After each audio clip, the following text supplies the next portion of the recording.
everybody. Welcome to the HomeRecordingMadeEasy.com podcast. Thank you so much for joining me. This is episode number 13. I appreciate you coming back and checking out another episode.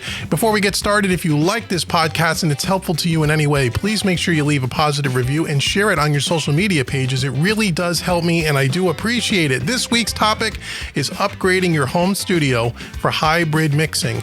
We're going to talk about how do we get involved in that, what do we do first, what my approach is since I'm going through that process as we speak. And I'm going to try to help you in case you're deciding on getting some hardware and adding it to your mixing studio. This will be a great episode for you. So get yourself a notepad, a pen, take some notes, a cool drink, and let's talk about hybrid mixing right here on the HomeRecordingMadeEasy.com podcast.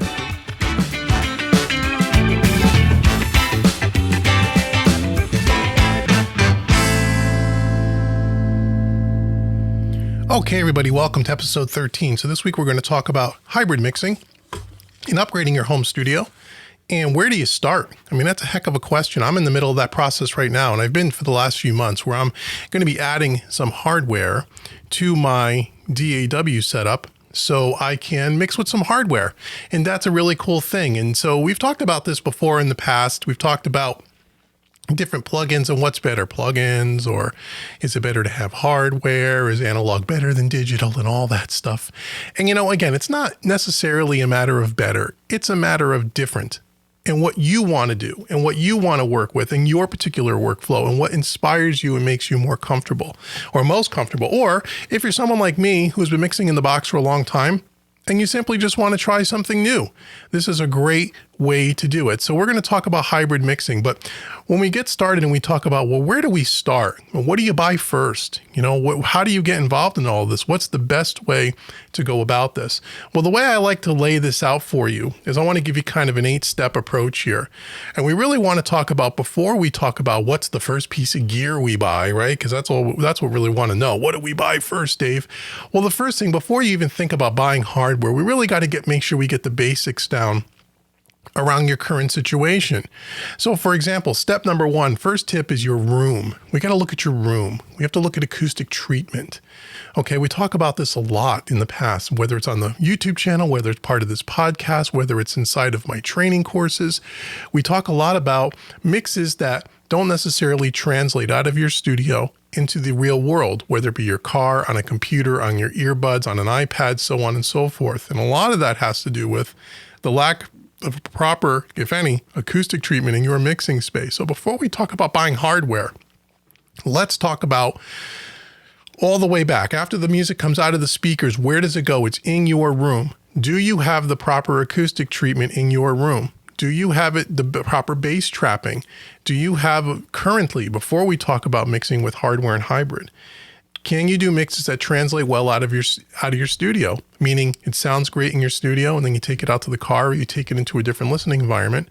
Does the mix translate? If the answer to that question is yes, then okay, you can check off step number 1. We're ready to move on to step number 2. If not, then we really have to talk about the acoustic treatment in your room. And we have to make sure that you have the proper acoustic treatment in your room. Now, again, that doesn't mean it needs to cost a lot of money. If you go back, one of the episodes in the last 3 or 4 weeks, we talked all about acoustic treatment. Go back and listen to that podcast.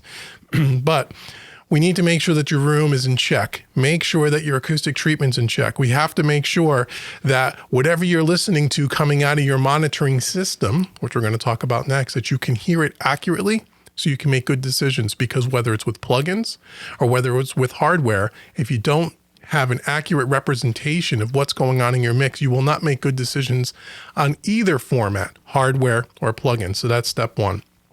The next thing we need to talk about, next thing you need to think about before we start buying our first, compressor or hardware EQ is your monitors or your headphones and speaker placement. Okay, so we've talked about this before as well. Again, we're going backwards we're starting from the very end of the chain of where the sound goes. The room, it's coming out of what? The speakers, right? Do you have good monitors? Okay, and we've talked about this before on other podcasts as well. It doesn't make sense to go out and spend thousands of dollars on hardware, gear, compressors and such, racks and patch bays and all those things, if you don't have a good monitoring system.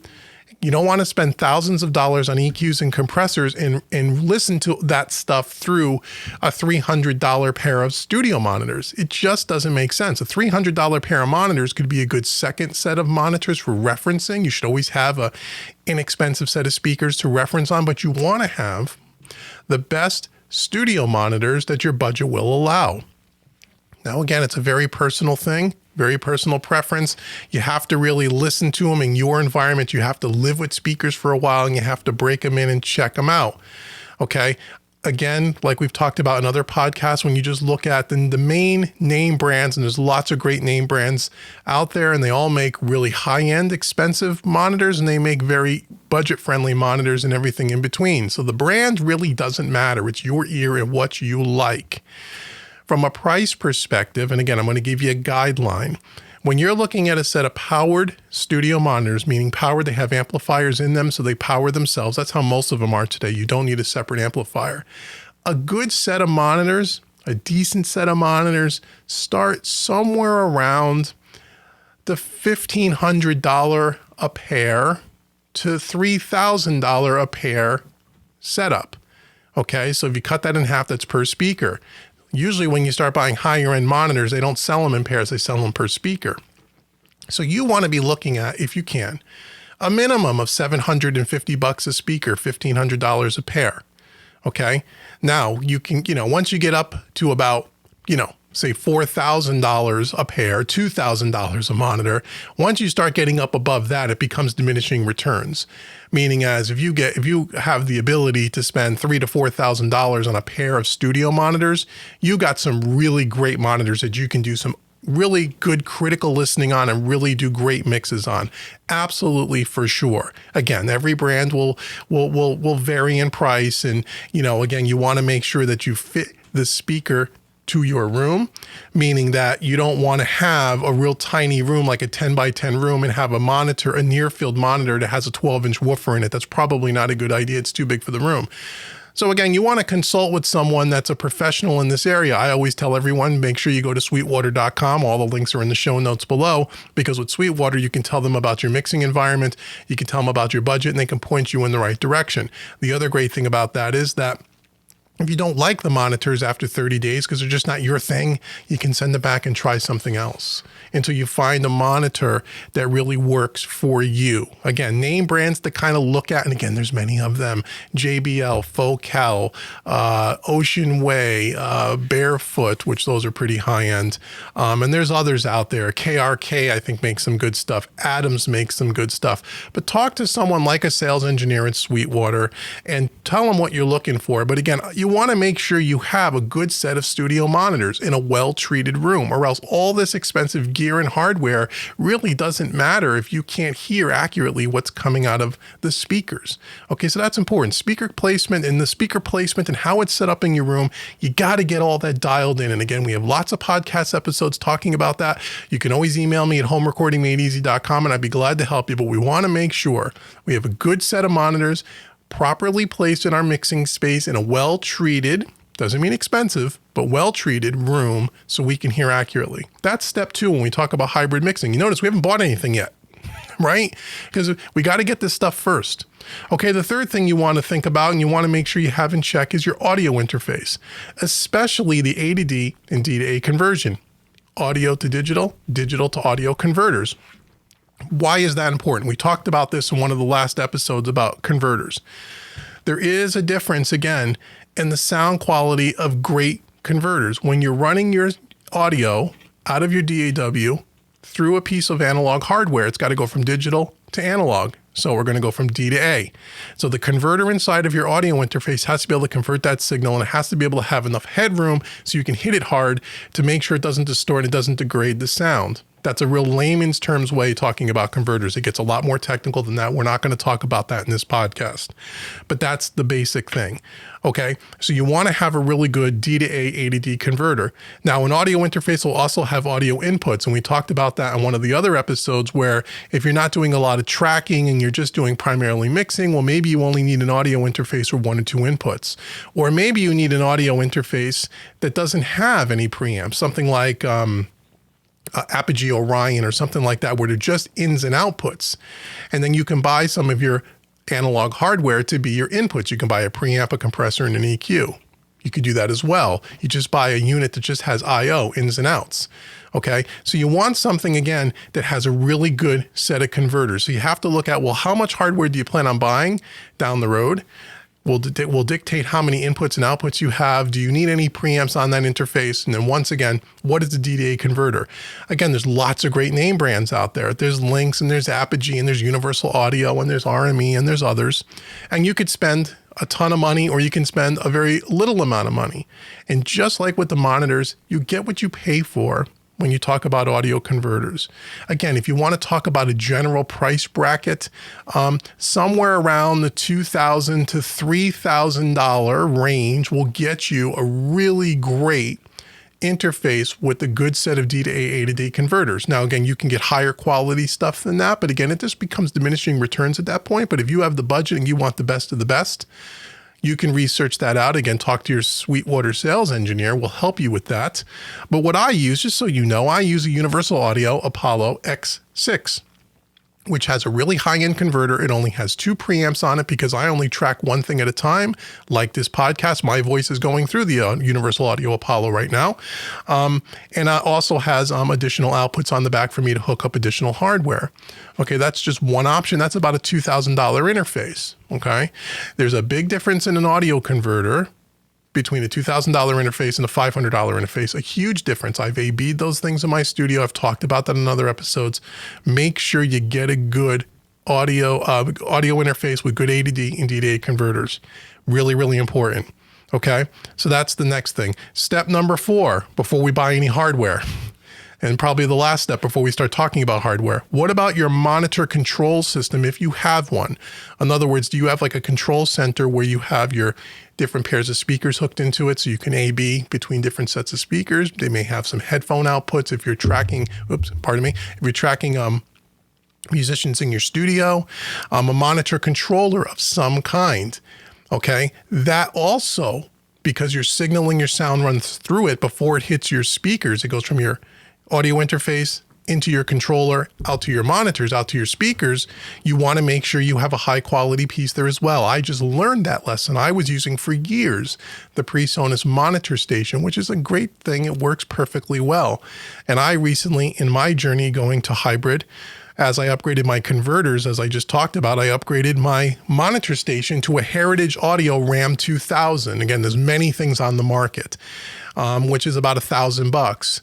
It was instantly noticeable, the clarity and the detail that I was able to hear out of my Focal studio monitors that I've had for 5 years, that I absolutely know how those speakers sound. And when I switched out my converters, my audio interface, and I switched out this controller, I can instantly hear a difference. It was I'd say about a 10% difference in clarity. Absolutely true.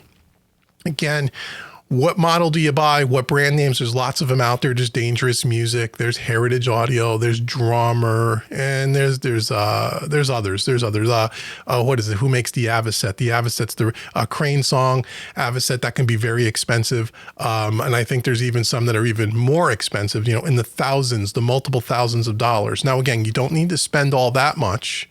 But again, keep in mind, all these things mean that your system is only as good as your weakest link. So again, I would not have a really high-end converter and a really high-end interface going through a cheap set of monitors, and I wouldn't have a high-end converter or a high-end interface going into a cheap monitor controller, okay?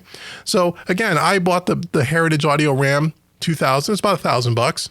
Works great, instantly heard a difference. So that's something to consider. Make sure that you get something that's in line from a quality standpoint to what you have for an interface, to what you have for speakers, okay? It's a system. This is a system, okay? The system is as good as all the parts put together, and it's only as good as your weakest link, okay? So those are the top 4 things you need to think about before we buy any kind of hardware. Okay, now, we're into hardware. We got our room checked out. We got our monitors checked out. We got our audio interface and our D to A and A to D converters checked out. We have a monitor controller checked out. Now, where do you start as far as gear goes? Well, what I recommend you do and what I've did is let's start from the end of the chain. Okay, we're working backwards. So I would start from the master bus, okay, with a stereo compressor, stereo EQ, saturation or color boxes, something like that, I would start at the master bus. That's where you're going to get the most bang for the buck and where I would start. Before you start worrying about treating individual tracks or buses of tracks, unless you just have an unlimited amount of money and you want to buy all the equipment at once, you can do that. But most of us don't have that. So I would say start from the master bus. What I did is I started with a 500 rack series, bought a 500 rack chassis, bought a stereo bus compressor, bought a couple of saturation 500 series modules because they were mono and I had to buy two, so it's in stereo, right, for the master bus, and a stereo EQ. And then also a little bit of a color box as well, a little bit of harmonic distortion, that kind of thing. Got my master bus chain set up.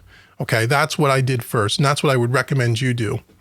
From there, I would say then move back to one step back to your buses. So for example, if you have your individual drum tracks, kick, snare, toms, overheads, rooms, they all would typically go to a drum bus. Maybe my next set of hardware would be on my buses, so I can run my whole set of drums. My whole drum kit could be pre-mixed in the DAW, sent out of my DAW into some hardware, maybe an EQ and a compressor, and then back in to the DAW before it hits the master bus. That's one workflow. There's many ways you can do this, but that would be one common workflow, is to work on the groups or the buses first. Okay?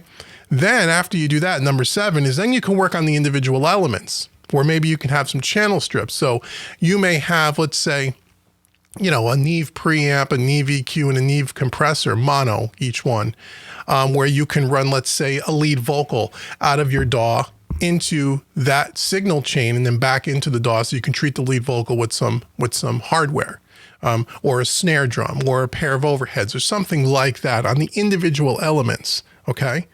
So that's how I would do it. So I would start from the master bus, work back to the groups, and then work to the individual elements. The other thing you can do, which I'm going to start doing as well, as I just mentioned, I bought a single channel Neve 1073 preamp with a Neve EQ and a Neve compressor in the 500 series. It's in my 500 series rack. And before mixing, I'm going to try running some of the individual tracks that were maybe recorded in not the best environment, not on really good, preamps and converters, and kind of pre-cook it, if you will, run it through the preamp, run it through some EQ and compression, and re-record it back into the DAW before we start mixing. Now that's an extra step in the workflow, but what that can achieve for you if the tracks weren't recorded really well, or they were recorded on really cheap, inexpensive equipment, is it can kind of give you a nice foundation from which to start before you start adding plugins and doing those kinds of things. That's another system that you can check out. Again, all this stuff will be on my YouTube channel, so you can watch these videos if you want to see that stuff in action. Okay, so that's how I would do it. Now, the other thing you want to consider is things like patch bays. You got to make sure you have the computer power to be able to be routing all this stuff in and out. Make sure you have a relatively updated computer. Okay. You don't want to have a 10-year-old computer with all this stuff because you may have some problems with latency and things like that. You want to make sure you have good, high quality cables. I can't stress that enough. I talked about that in other episodes. You have to have, in my opinion, good high quality cables. You don't want to put thousands of dollars worth of gear and use the cheapest cables imaginable. They will be noisy. They won't sound good. They'll deteriorate the sound. It will. Now, what do I use? I use Mogami Gold cables throughout my whole studio. It's not the most expensive cable on the market, but it's not a budget cable. A 10 or 15 foot XLR cable runs you about $60 to $70. Okay, but I want to buy my cables once and I never have to buy them again. So slowly over time, I've added cables. When I bought my first set of hardware for my hybrid setup, keep bumping the microphone, excuse me, and I bought my 500 series rack, I bought about $200 worth of Mogami cables to get from my audio interface to my hardware. Okay, I only have to buy it once. It's a one-time expense. I can reuse those cables over and over, but it's super important that you have high quality cables. The other thing you want to consider when going hybrid is you want to have, like we said in the beginning, when we talked about monitors, a multiple set of speakers. So if you have an inexpensive pair of monitors today and you're going to do an upgrade, don't get rid of them. Keep them as your secondary reference monitor. Okay. Or if you have a high-end set of speakers already, you maybe want to consider getting a pair of crappy speakers. I have the Avitone little mix cubes. I have 2 of them. They're powered. That's, they sound really nasty in the mid-range, and that's perfect. It can really tell you how your mid-range sounds in a mix, and it kind of represents what a lot of people are going to be listening to your music on. Car speakers, laptop speakers, earbuds, when they don't sound very good. The Avitone mix cubes are really good for that. Again, go to sweetwater.com and check those out. That's my second set of speakers. So I mix on my Focal Solo BE6s is what I have with a Focal subwoofer. That's my main set of mixing speakers. And then I have my Avitone mix cubes as my secondary set of speakers. And then I use a set of headphones as a third way to check. So I know that when my mix leaves my studio, it translates well. So multiple monitors are something that's really important and something to consider. Now, other things to consider. We've been through the 8 things now in review. Room and acoustic treatment's number 1. Monitors or headphones and speaker placement is number 2. Audio interface, especially the converters, is number 3.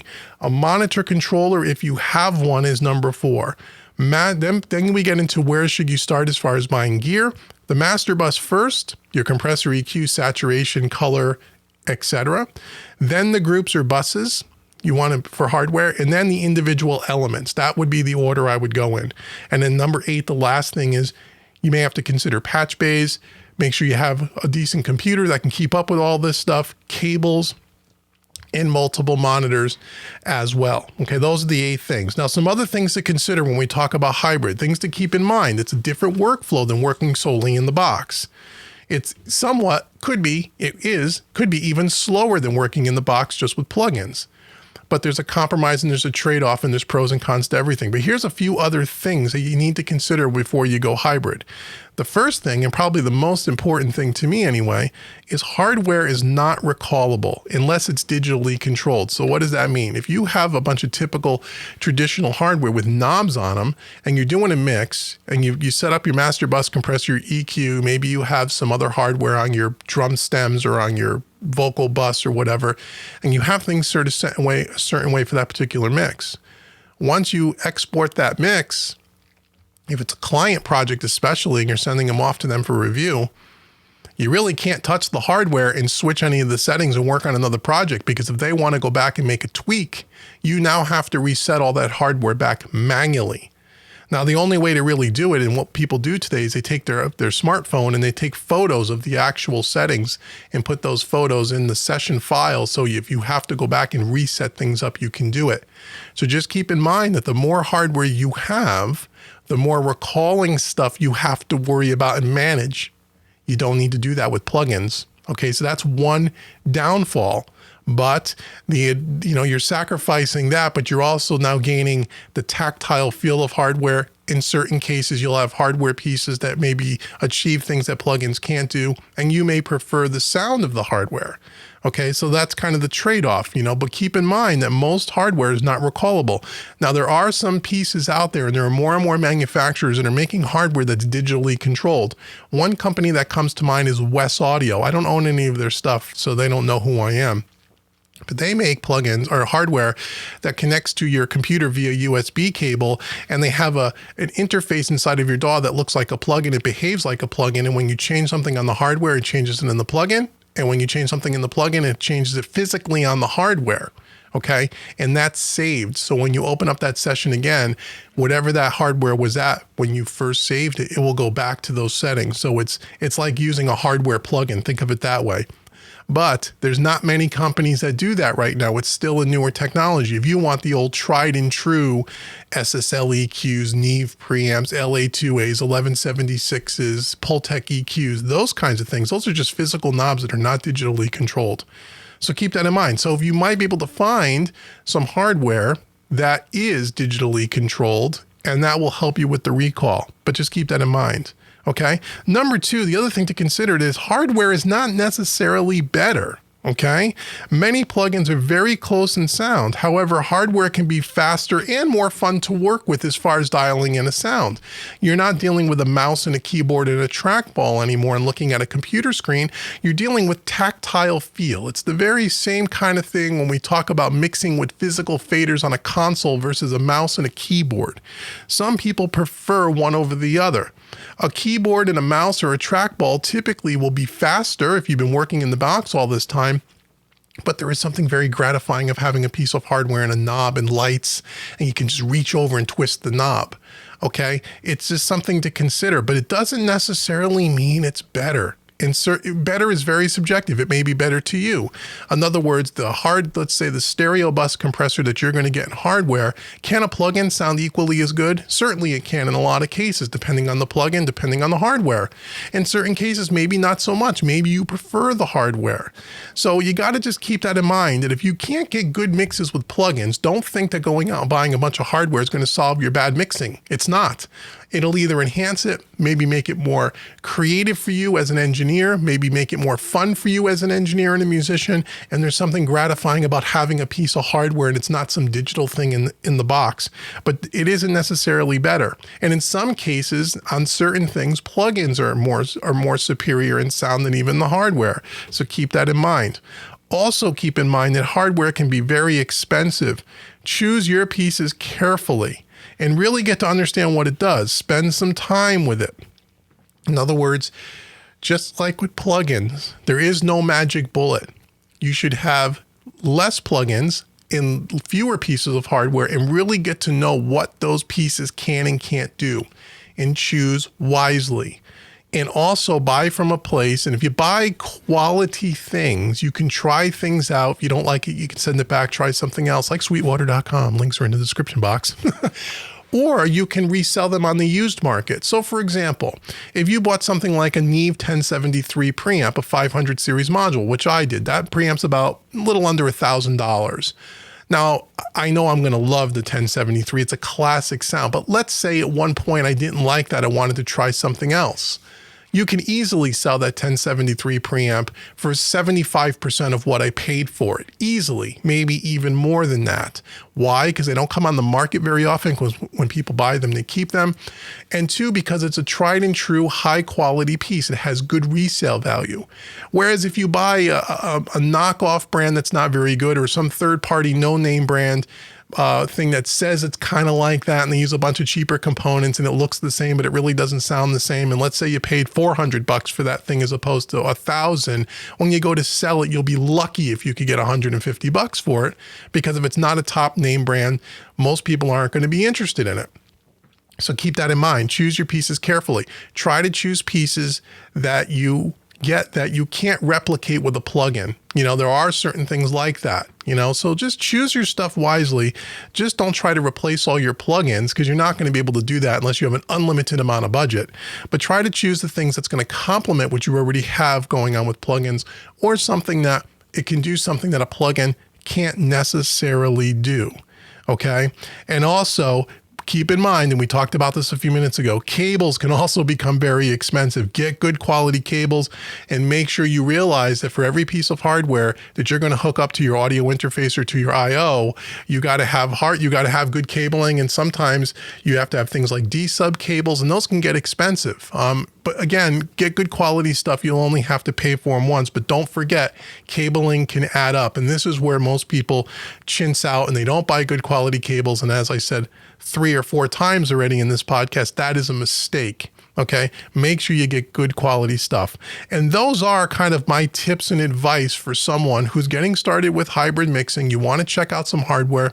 You can do a lot of research on YouTube. There's lots of demos of different pieces on YouTube, but again, those are difficult to really tell what things sound like over YouTube, as you can imagine. The only way you really know is by getting it into your studio and spending some time with it. So as I said before, if you buy things on the used market, or whether you buy it brand new, if you buy name brand quality pieces, you'll have no problem trying to resell them if you try things for a while and you don't like it. Or if you buy things, like I said, from like Sweetwater, you have with 40 days to return something. So if you spend 2 weeks with a compressor and it's just not your vibe, you can return it. They'll give you full credit and you can swap it out for another one until you find something that you really like. Hardware is different in that, than plugins, in that everything sounds a little different from each other, and it's really a personal preference and a personal taste. And you have to be able to spend time with something, really get to know what it can and can't do before you know whether you can really live in your studio. And that's the same thing with buying guitars or guitar amplifiers or anything like that. When you buy things online, when you can't try it out for yourself firsthand in your environment, you get a guitar home. It may be a great guitar, but it may not connect with you as a player. Well, same thing with hardware. You could get a bunch of hardware together and it just doesn't connect with you. You have to find the pieces that really connect with you. So that is it for this week's episode. Again, how to upgrade your studio to start hybrid mixing. Once again, make sure if you found this episode helpful, you give me the thumbs up. Make sure you give a 5-star review if you would. I would really appreciate that. And also make sure you share this link on your social media and turn other people onto the podcast, because the more people that are listening to the podcast, the more episodes I will be willing to make for you all. And I hope it was helpful. Also, make sure you go to homerecordingmadeeasy.com. And in the show notes below, I have a coupon code for you, podcast30. If you use podcast30, it will take 30% off any training course on my website, and you can check that out at homerecordingmadeeasy.com. Also, if you really want to get into mixing and the craft of mixing, make sure you check out what I have going on over at mixingmadeeasy.net. And until next week's podcast, I've been Dave with homerecordingmadeeasy.com, mixingmadeeasy.net. Thank you so much for listening, and I will see you all next week. Take care, everybody.